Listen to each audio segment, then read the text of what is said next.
After I lost all hope, my girlfriend cried and begged me not to leave.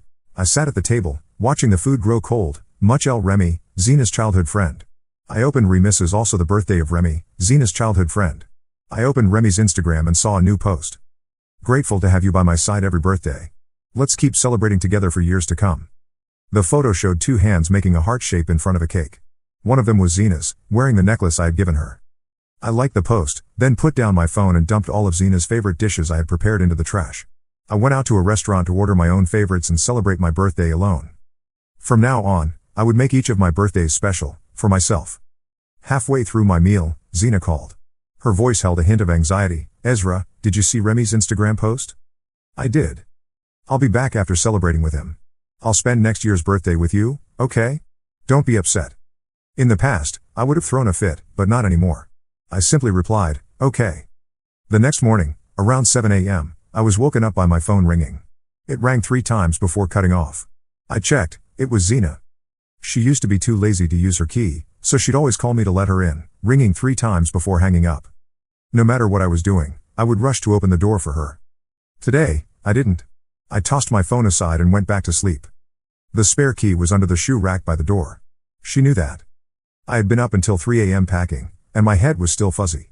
My phone rang a few more times, but I couldn't be bothered to look. Some time later, I vaguely heard someone unlocking the door and coming in. The door slammed against the wall loudly, followed by my bedroom door being flung open and Zena's angry voice. Ezra, why didn't you open the door for me? I called several times. You know I hate using keys. I opened my eyes and looked at her impassively. Too tired. Didn't hear it. Zena opened her mouth, then closed it. Finally, she said, I'm hungry. Get up and make me a sandwich. I didn't sleep all night, and I need to catch up on some rest after I eat. In the past, I would have jumped up to make her breakfast. But now, I just said flatly, I'm tired too. Why don't you go downstairs and buy something? Zena was furious but tried to control herself. Are you still mad about me not being here for your birthday yesterday? No, you're overthinking it. Zena didn't believe me. She continued, Remy is like a brother to me. His parents passed away when he was young. If I don't celebrate his birthday with him, who will? Don't be so petty, or I'll really get angry.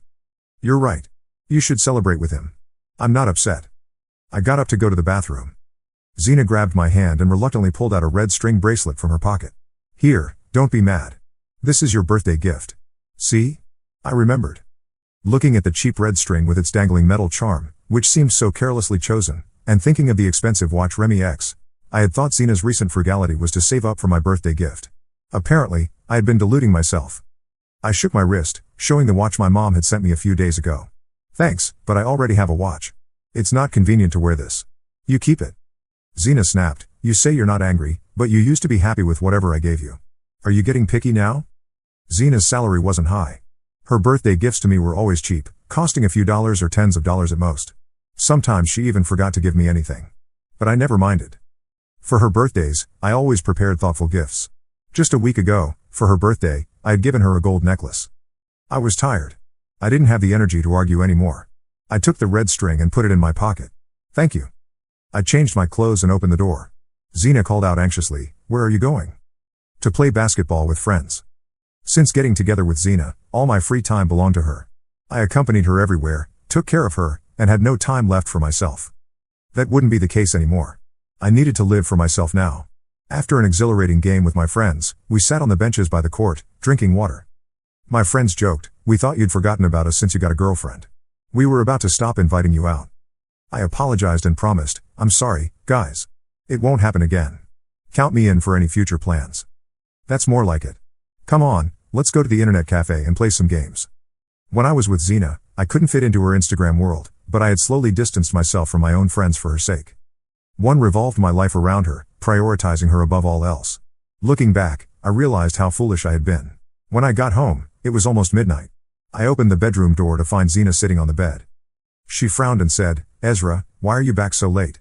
I had to order takeout for lunch and dinner. It was awful. I opened the closet to get some clean clothes. I ate at restaurants today too. The food was pretty good, not worse than home-cooked meals. Zena stared at me in surprise. You used to say you'd cook for me every day and that I shouldn't eat takeout because it's unhygienic. I was wrong. Living in this society, if you can't cook, you have to get used to takeout food. A flash of anger crossed Zena's eyes. You say you're not angry, but you've been out all day without a single call or message, and you didn't come home to cook for me. I replied calmly, I'm not angry. I was just hanging out with friends. My phone died, so I couldn't call. Seeing my attitude, Zina suddenly threw off the covers and got out of bed angrily. She grabbed me as I was about to leave, her voice shrill. Can't you be more understanding? I've told you we're just like siblings. What are you still upset about? Ezra, my patience has limits. I shook off her hand. I'm really not upset. I'm tired. I'll sleep in the guest room tonight. With that, I took my clothes and went to the bathroom to shower, ignoring Zina's calls from inside the bedroom. That night, I slept soundly for the first time in a long while. Zina was a restless sleeper, kicking off the covers several times a night. When we slept together, I never got a full night's rest, having to get up multiple times to cover her. Early the next morning, Zina sat in the living room with her arms crossed, her face dark with anger. I knew she was waiting for me to apologize first and make her happy. In the past, whenever she was unhappy, I would beg for her forgiveness, even if I didn't think I had done anything wrong. Then she would list a bunch of conditions, and only after I had fulfilled them all would she reluctantly forgive me. This had been the pattern for years, and I was tired of it. I ignored her, got ready, and left. I had important things to do today. I went to the office to submit my resignation letter. My manager was surprised and tried to persuade me to stay, but I insisted on leaving. I had originally taken this job to be close to Zina, to take care of her. But now, that was no longer necessary. Last night, I had a video call with my parents, telling them I was planning to quit my job and return home. I saw the tears of joy in my mom's eyes. My dad's health hasn't been good lately, and he's been struggling to run the small supermarket by himself. When I say home, it's not some remote village, but a coastal city. Zina had always refused to go back with me, saying she wasn't used to the food there. So I left my parents to find work here with her. That evening, I met up with my friends for dinner and told them the news. They all agreed that going back was the right decision, as my parents' health was more important. After a few drinks, someone suddenly asked, "What about Zina? Is she willing to go back with you now?" I was silent for a moment, then smiled bitterly. "No, we'll probably break up. I used to think I could build a home here with Zina, and then bring my parents over later. But now that home was gone, and I was returning to the one with my parents, the one that would never abandon me." When I got back home, I saw Zina wearing a white dress, her black hair flowing loose, face perfectly made up, video chatting with Remy on her phone. Remy's voice came through the speaker, "Snow, you look absolutely gorgeous. Even in a simple white dress, you look like a fairy." Zina giggled, covering her face coyly. "Really? You're still such a sweet talker." I stood there silently. This simple white dress had cost me a month's salary when I bought it for her. Zina turned around, still smiling, but her face fell when she saw me. She quickly told Remy, "I have to go now. I'll be there soon. Have a snack while you wait." Zina could be all smiles and care for Remy, but she couldn't even spare a smile for me. She looked at me with disgust, then walked past me to put on her shoes and leave. She was starting her cold treatment again. In the years we've been together, she often gave me the silent treatment over issues related to Remy. Each time, I would be anxious, trying everything to please her. This time, I wasn't nervous. I just took the groceries wiping to make myself a late-night snack. I had been drinking with my friends earlier and hadn't eaten much, so I was a bit hungry now. Over the next few days, I was busy handing over my work and packing my belongings. My things in the house were gradually disappearing, but Zina didn't notice. Today, Zina went out again to meet Remy. I sat at the dining table, scrolling through my phone while eating. Remy had posted on Instagram, "Whenever I feel lonely, you're always there for me. I'm so grateful." The photo showed Zina and Remy with their heads together, making peace signs at the camera. Zina's girlfriends were all commenting, admiring their relationship. They had always thought Zina should be with Remy, and that I was the third wheel interfering in their relationship. Looking at that Instagram post, I suddenly felt that Zina's friends weren't wrong, they did look more like a couple. In the past, after enduring silently for a long time, I would gently remind Zina to keep some distance from Remy to avoid misunderstandings. Her friends would then mock me for being too controlling, saying I was suffocating Zina and not giving her any freedom to have friends. Zina never defended me. Instead, she joined them in criticizing me, telling me not to restrict her and to give her more freedom. Zina had commented, "You're always there for me too." I exited Instagram without a ripple in my heart and got up to clear the table. Thunder rumbled outside.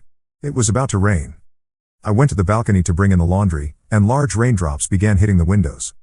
In the past, whenever it rained, I would anxiously call Zina to ask where she was and rush out with an umbrella to pick her up, afraid she might get even slightly wet. She and her friends would then laugh at me for being like an old woman, worrying too much and ruining their fun. I showered early and lay in bed scrolling through short videos, eventually falling asleep without realizing it. The sound of Zina forcefully pushing open my bedroom door woke me up. Seeing that I was sleeping, she angrily questioned me. Ezra, it's pouring outside, and your girlfriend isn't home yet. Aren't you worried at all? If it were my friends' boyfriends, they'd be calling nonstop asking where they are and rushing out with umbrellas to pick them up. What about you? I was surprised, not understanding why she was so angry. Once before, when it was raining and she was with Remy, I had called a few times to ask where she was and when she'd be back, offering to pick her up. She had been furious, saying I was worrying unnecessarily, that she was with Remy and he would send her home. She had also accused me of not being able to stand her being with Remy, using the rain as an excuse to make her come home quickly, saying my controlling behavior was suffocating her. Now that I was giving her the freedom she wanted and not worrying, she was questioning why I wasn't going to pick her up. I really didn't understand what she wanted. I replied calmly, "You're with Remy, so I have nothing to worry about. You can stay out longer if you want, he'll naturally send you home." I replied calmly, "You're with Remy, so I have nothing to worry about. You can stay out longer if you want, he'll naturally send you home." Zena stared at me with wide eyes in disbelief, perhaps wondering how I could speak so calmly about Remy and allow them to stay out late together.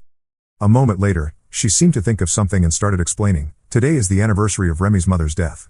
He's very upset, and as his friend, I couldn't bear to leave him alone. Don't misunderstand." I nodded in understanding. "I get it. You should keep him company on days like this." My reasonableness seemed to leave Zena at a loss for words. She looked at my face intently, trying to find even a hint of anger, but found none. Zena softened her voice, "Ezra, I bought a new nightgown. It's black lace. Want to see if it suits me?"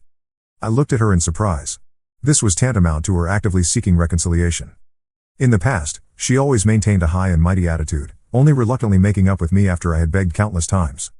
I pretended not to understand her implication and simply said, "No need. If you like it, that's fine. You should go back to your room and sleep. Now." Zena looked at me in disbelief, then stormed off in embarrassment and anger. I got up to close the door myself, then went back to bed. I slept well that night. The next morning, my friend Mike called to invite me to dinner. He had just returned from a business trip and, hearing that I was going back home, wanted to meet up one last time, saying such opportunities would be rare in the future. I felt a pang in my heart as I listened, and agreed. Before hanging up, he added, "Oh, bring Zena along too. I won't call her separately." Right, Mike wasn't just my friend, but Zena's friend too. He had introduced us initially. But this meant I couldn't keep my return home a secret anymore. I hadn't finished dealing with everything and didn't want any complications. After hanging up, I saw Zena coming out. I hesitated for a moment, then looked up and said to her, "Mike wants to invite us to dinner tonight." She looked at me hesitantly, about to speak when her phone rang. I don't know what the person on the other end said, but Zena responded soothingly, "Remy, don't worry. It won't be lost. I'll come over right away to help you look." Zena hung up the phone and hurriedly walked towards the door, changing her shoes swiftly while telling me, "Ezra, Remy has an emergency and needs my help. You go to dinner by yourself tonight. I won't be going. Let Mike know for me." That evening, at a local barbecue place, just as Mike and I clinked our beer glasses, Zena walked in with Remy beside her. When our eyes met, Zena looked surprised and embarrassed. Remy, next to her, gave me a challenging smile. "Become Evil Dead of SVP Tories." Zena walked over, looking a bit uncomfortable. "What a coincidence, you guys are here too." Remy pretended to apologize. Snow saw I was hungry and said she'd bring me here to eat. "We're not disturbing you, are we?" Mike seemed to have forgotten that Zena had declined the dinner invitation. He enthusiastically invited them to join us and called the waiter to add a few more dishes. Zena wanted to sit next to me, but I got up and moved to sit beside Mike, leaving the seats opposite for her and Remy. Zena's friends were right, she and Remy did look more compatible. I shouldn't get in their way. Zena's face showed a hint of nervousness. She tried to explain to me several times but was interrupted. I chatted with Mike about old times, my phone constantly buzzing with notifications. I took a moment to check my phone. Ezra, don't misunderstand. Jonas messages from Zena. Brought Remy here after helping him find his stuff. He suddenly wanted barbecue. I really didn't know you guys would be here. If you don't like it, I won't do this. Gang, shall we go home together after dinner? I replied, "No need. You and Remy can leave first after eating. I want to chat more with Mike." I put down my phone and focused on talking to Mike, ignoring Zena's subsequent messages. After a few drinks, Mike got drunk. He put his arm around me, his eyes red. "Why are you suddenly going back home? You're my best friend in this city. Who will drink with me when you're gone?" I felt a lump in my throat, my eyes welling up. "My parents are getting older and their health isn't good. I need to go back and take care of them. Isn't your company expanding to coastal areas? When you come on a business trip to my city, I'll treat you to drinks." Mike didn't say anything more, just raised his glass to toast me again. Zena seemed to have heard something unbelievable. She stared at me in shock. She asked Mike incredulously, "Mike, what did you just say? Who's going back home?" Mike, in his drunken state, took a moment to respond, your Ezra is going back home. Don't you know? I invited you guys to dinner today to see him off. Zena suddenly stood up and pulled me to a corner. I leaned against the wall, silently meeting her gaze. Her eyes were red, with tears welling up. After a moment, Zena spoke with a trembling voice. When did you decide to go back home? Why didn't you discuss it with me? I lowered my head, clenching my fist to stop myself from wiping away her tears. I decided on my birthday when I video called my parents. You were out celebrating Remy's birthday all night, so I didn't want to disturb you. A look of panic flashed across Zena's face. She stepped forward and grabbed my hand. Whatever the reason, I'm your girlfriend. You should tell me first whenever you decide to do anything. I looked at her in surprise. In the past, I would always tell her first about anything I wanted to do. I thought this was respect, but Zena was always impatient. She would say, can't you be more decisive? Why do you have to ask me about everything? I'm not your mother. Zena took a deep breath and asked tentatively, how long are you planning to stay there? I hesitated for a moment, then decided to keep it from her for now. I plan to go back for a few months first. Zena exclaimed in surprise, why so long? I lowered my head and remained silent. Finally, Zena sighed and stopped waiting for my answer. She just looked at me expectantly and said, let's go home together later. I instinctively wanted to refuse, but Remy came over. He reeked of alcohol. He grabbed Zena's hand naturally. Snow, why did you come over here? Let's go buy some new bedding after dinner. Zena looked at me guiltily, trying to free her hand from Remy's grip but failing. She carefully explained, we grew up together and are used to interacting like this. It's just like siblings, nothing more. I nodded understandingly. I understand. Remy shook her hand again and said, I had a few extra drinks and my head spinning. Just come with me to buy and change the bedding. I threw up on the bed last night and messed it up. If I don't change it, I won't have anywhere to sleep tonight. Zena looked at him helplessly. Stop shaking. I'll go with you. Zena once told me she hated people who drank. In the past, if I had even a sip of alcohol, she wouldn't let me near her, let alone help me change sheets I had vomited on. Apparently, when the drinker was Remy, she didn't mind. Zena turned to me, Ezra, chat with Mike for a while longer. Wait for me here, I'll just help him buy the sheets and change them, then I'll come right back to go home with you. I took a step back and said flatly, no need. He needs you more than I do. I'll call a cab home later. Zena tried to hold me back, but I dodged her and walked back to the table. I said goodbye to Mike and called cabs for both of us. Before getting into the cab, the drunk Mike sobered up for a moment. He patted my shoulder and said, Zena has gone too far. Her relationship with Remy must have hurt you, right? I'm sorry, buddy. I shouldn't have introduced you two back then. My throat tightened, and a few tears fell. I quickly turned away to hide them. Over the years, Zena had abandoned me for Remy countless times. I thought I was used to it by now. Mike's words instantly pierced through the shell I thought I had built so well. It turns out, I could still feel pain. Once, Zena and I had many beautiful memories together. But these memories had gradually faded with the increasing arguments over Remy. I composed myself and turned back to him with a smile. Mike, it's not your fault. Mike sighed and said, it's not your fault either. Try to move on. I nodded and helped him into the car, watching as it drove away, just like my past with Zena. I had just gotten home when Zena called. Ezra, Remy's stomach is upset. I can't come back tonight. I need to stay and take care of him. This was the first time Zena had ever notified me about not coming home. In the past, whenever I asked who she was with or when she'd be back, she would fly into a rage, feeling that I was trying to control her. Each time, I had to beg and plead for a long time before she would calm down. This time, I didn't ask anything more. I just quietly replied, okay. Zena explained further, his stomach is bad. If I don't take extra care of him, he might end up in the hospital. Don't overthink it. I'll be back first thing in the morning. Once again, I responded calmly, okay. Zena seemed to want to say more, but Remy's voice called out to her from the other end. Zena quickly added, don't overthink it. As soon as his stomach feels better, I'll come right back, before hurriedly hanging up. I looked at my phone and chuckled softly. My emotions had been running high tonight, and I had drunk a bit more with Mike. Now my head was spinning and I felt nauseous. I was drunk too. I couldn't help but go to the bathroom and throw up several times before I felt a bit better, but then my stomach started to hurt. That's when I remembered that my stomach wasn't in great shape either. I had drunk too quickly tonight, forgetting to eat something first to line my stomach. I struggled to find some stomach medicine, too impatient to wait for hot water, and swallowed it with cold water before lying down on the bed. That night, I tossed and turned uncomfortably, unable to sleep until dawn when I finally dozed off for a bit. The next day, Zena didn't return until the afternoon. When she came in, I was cleaning the house. It had been a bit messy for a few days. Zena unusually came over offering to help. Let me help you. I looked at her strangely and shook my head. No need. I'm almost done. Since we got together, I had been doing all the housework. She never lifted a finger. Zina lowered her hand that was reaching for the broom, glancing at me furtively. She said somewhat awkwardly, Remy's stomach is bad. He never takes care of himself, so it hurts from time to time. I was up all night taking care of him. I'm exhausted.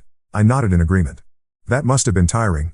Zina looked embarrassed, probably not expecting me to be so calm and not argue. After a while, she anxiously asked, Ezra, I've been thinking. Why don't I go back home with you? I looked at her in surprise. In the past, during long holidays, I had suggested she come back home with me, but she always firmly refused. She would complain that the train journey was too long, or that she got airsick on planes. Sometimes she'd say she wasn't used to the food, or that the language barrier would make communication difficult. She always had an excuse to decline. If this had happened before, I would have been overjoyed, immediately helping her pack and booking flight tickets. But now, I just calmly refused, no need. You have work to do. I'm not sure how long I'll be staying, so don't trouble yourself. The smile on Zina's lips froze. She said awkwardly, then I'll wait for you to come back. I didn't respond. Zina then asked, it's my friend's birthday tonight. Why don't you come along? I looked at her in surprise again. She had never included me in her friends' gatherings before. Her friends all looked down on me, so she always took Remy to these gatherings instead. I declined, no, thanks. They won't be happy if I go. A flash of discomfort crossed Zina's face. How could that be? You're my boyfriend. They won't mind. I looked at her silently until she lowered her head guiltily. I remembered once when her friend openly mocked me for being inferior to Remy in every way. I had turned to her helplessly for support. She had carelessly said, you really can't compare to Remy, but since you're my boyfriend, you should figure out how to get along with my friends on your own. Don't always expect me to help. But in reality, her friends' attitudes depended entirely on how she treated me. If she had respected me, they wouldn't have dared to treat me that way. I tied up the garbage bag, ready to take it downstairs. I'm busy tonight. Why don't you ask Remy to go with you? Zina looked at me in disbelief, seemingly never imagining that I would refuse her and suggest she take Remy instead. She grabbed me as I was about to leave, anxiously asking, where are you going tonight? Let me come with you. I explained, I've finished handing over my work, so I don't need to go to the office tomorrow. I want to have dinner with some close colleagues tonight to say goodbye. You'd better go to your friend's birthday party. After hearing this, Zina didn't insist on coming with me anymore. She just tentatively asked, if you're not going, should I really invite Remy then? I smiled and nodded. Go ahead and invite him. Zina carefully searched my face for any signs of jealousy, but she was bound to be disappointed. You're really not jealous at all? She couldn't help but ask. I found it strange. Hadn't she always hated it when I got jealous before? Now that I wasn't jealous as she had wished, she seemed uncomfortable. What's there to be jealous about? You said you're just like siblings. Besides, he gets along better with your friends. It's normal for you to go together. Zina opened her mouth but ultimately said nothing. She just reminded me, come back early. If you drink, call me and I'll pick you up. I thought for a moment and agreed. I was sure to drink tonight, and if she was willing to pick me up, that would save me the trouble of getting a cab. After the dinner, I called Zina. There was loud music and laughter in the background on her end. I hesitated before speaking, I'm done here. Are you not finished yet? Maybe I should just get a cab home. Zina quickly stopped me, no. I said I'd pick you up. Wait for me a bit, I'll let them know. Letting anyone touch him. He keeps calling for you. Hurry up. Zina hesitated and asked me, Ezra, can you wait a bit longer? I need to send Remy home first. I forced a smile and said understandingly, it's fine. Go take care of him. I'll get a cab home. Zina anxiously explained, Ezra, don't worry. After I send him home, I'll come right back. Nothing will happen between us. I know. Go ahead. I'm going to call a cab now. After hanging up, I went straight home in a cab, showered, and lay down in bed. Then my phone rang. It was Zina calling. I answered, but before I could speak, I heard Remy's whining voice on the other end, Snow, don't go. My stomach hurts. Help me rub it. Zina's voice sounded helpless, Remy, stop it. I need to go back. Ezra is waiting for me at home. Let him wait. It's not like he hasn't waited before. Snow, my stomach really hurts. Do you want me to die in pain? Zina sighed, you're impossible. Is it here? Does it feel better when I rub like this? Yes, right there. It's feeling a bit better. Keep rubbing for a while longer. I listened expressionlessly to this point, then hung up the phone that was probably accidentally dialed. I scrolled through some videos before turning off my phone and going to sleep. Zina didn't come back all night. She returned home close to noon the next day. After changing her shoes and coming in, she walked up to me and explained, last night after sending Remy home, his stomach acted up again. I took care of him until very late, so I didn't come back. I just slept on his couch. I responded with an indifferent and continued looking at my phone. She came over to hold my hand, but I avoided her. Zena finally couldn't bear it anymore and said emotionally, "Ezra, I really can't stand your cold attitude anymore. Can we talk properly? Isn't this good?" I was confused. Wasn't this what she had always wanted, for me not to interfere too much in her life? Why was she unhappy now? Zena seemed to have found her own answer. "Are you treating me like this because of Remy?" I remained silent. She gritted her teeth and said, "If you don't like me being in contact with him, I can cut ties with him. Just don't be like this anymore, okay?" Zena looked at me expectantly, her eyes pleading. In the past, no matter how much I argued, she would never agree to cut ties with Remy. Now she was offering it so easily. The thing I had most hoped for over the years was about to be achieved, yet I felt nothing. I said impassively, "No need. Who you're friends with is your right. I have no say in it." Zena looked anxious. "Ezra, do you not believe that I'll really cut ties with Remy? I'll call him right now." With that, Zena took out her phone and dialed Remy's number, putting it on speaker. Soon, Remy answered the call. "Snow, are you home? Missing me already?" Zena looked at me in panic and quickly scolded, "Remy, stop talking nonsense. I'm calling to tell you that we shouldn't be in contact anymore. My boyfriend doesn't like it." Remy shouted in disbelief, "Snow, what do you mean? How can you do this to me for that petty Ezra?" Zena emphasized again, "He's my boyfriend. Don't talk about him like that. Let's not contact each other anymore.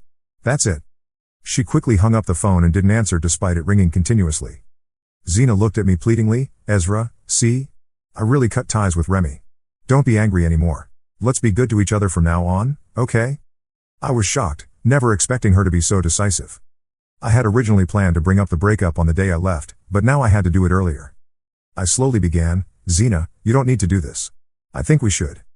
Zena suddenly rushed forward and covered my mouth, stopping the words "break up" from coming out. Her lips trembled, tears falling one by one. In the past, seeing her cry would break my heart. I would anxiously wipe away her tears and comfort her until she smiled again. But now, I didn't raise my hand to wipe her tears. I just looked at her silently. "Ezra, I'll go back home with you." Zena said this and then tightly hugged my waist, pressing her face against my chest. Soon, that area was wet with her tears. I thought I had protected my heart well enough, but at this moment, it still ached unbearably. I slowly raised my hands to push her away, struggling to speak. "I'm sorry, Zena. Let's break up." Zena hugged me tighter, shaking her head as she sobbed, "No, Ezra, I won't break up. I don't want to be apart from you." I smiled bitterly, "You should be happy. From now on, no one will bother you and make you feel unfree." Zena was in tears, begging, "No, I was wrong, Ezra. Can we not break up? I won't say you're controlling me anymore, and I won't contact Remy. Please give me another chance, please." I hardened my heart and said, "Zena, don't be like this. We're from two different worlds, and now we're just returning to our own worlds. I'm really tired after these years." I pried her hands off me and retreated to my room, leaving Zena wailing outside without coming out again. The next day, I opened my bedroom door with my suitcase in hand. I saw Zena lying asleep on the couch, her face still streaked with tears. I picked up a thin blanket nearby and gently covered her, silently saying, "Goodbye." As I waited at the station, Zena called. Her voice was anxious and panicked. "Ezra, where did you go? Why are your things gone?" I hadn't wanted to answer the phone, but in the end, I softened. After all, she was someone I had once loved deeply. My throat tightened. "Zena, I've left. I wish you all the best in the future." Zena cried out, "Ezra, how can I be well when you're gone? Where are you? Don't go. Wait for me to come with you. Take care." After saying this, I hung up the phone. The phone kept ringing, but I didn't answer. Then messages started coming in continuously. "Are you at the train station? I'm coming right away, wait for me. I'm here, where are you?" I didn't reply. I dragged my suitcase and queued to enter the station. The moment I stepped through the entrance, I heard a heart-wrenching cry from behind the crowd, "Ezra." My body stiffened, but I only paused for a moment before continuing forward. A few days later, I was counting inventory at the entrance of my family's supermarket. A trembling, tearful voice sounded behind me, "Ezra." I stopped what I was doing and slowly turned around. It was Zena. She looked much more haggard after just a few days. "You weren't just coming back for a few months, were you?" I nodded gently, "That's right. I'm not going back." Zena's eyes were red-rimmed as she choked out, "Why did you lie to me?" I smiled bitterly, "You've lied to me countless times before. I only lied to you this once." Over the past few years, Zena had told so many lies for Remy's sake that I had lost count. These lies used to hurt me deeply. Now, was she feeling the same way I once did? Zena cried and begged, "Ezra, can I move here to be with you?" I closed my eyes briefly. When I opened them again, My voice was as firm as steel. When disappointment accumulates too much, it turns into despair. We can't go back, Xena. Let's part ways amicably. I watched Xena's lonely, desolate figure grow smaller in the distance, just like the fading memories in my mind, until they disappeared completely. From now on, we would each continue our journey in our own worlds, but without each other.